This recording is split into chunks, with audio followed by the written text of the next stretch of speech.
استنفار كبير كان جميع المداخل ديال لافاليس، استنفار كبير من طرف جميع السلطات ديال مدينه المحمديه بالحضور ديال ولي امن الدار البيضاء اللي واقف في عين المكان، في المكان ديال الخطوره. اكيد واجب مهني، وكذلك حنا كانت واجب المكان ديال الخطوره باش ننقلوا الصوت والصوره من عين المكان. اكيد كيف ما قلنا كاين بعض المساكن اللي مجاوره لي سيتيرن ديال لي غاز، ما عرفناش واش هاد الناس مازال كيتواجدوا تماك واكيد معرضين للخطوره بسبب النيران، ولا خرجوا في الانفجار الاول العلم لله. حيت اكيد يكونوا ناس مسنين، صعيب باش يخرجوا من ذاك المكان الا ما كانش المساعده. اكيد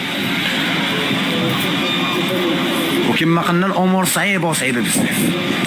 احنا مازال معكم يعني ساعه من البث، ومازال البث مستمر مشاهدينا ومتابعينا من عين المكان.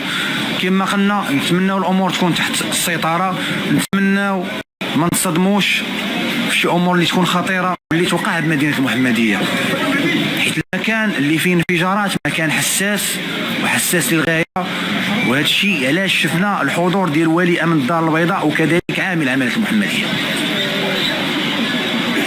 نتمنى ما نفقدوش واحد من هاد الناس اللي كيسهروا على الامن والامان ديال هاد البلاد ديالنا. كما قلنا المجهودات كبيره وجباره.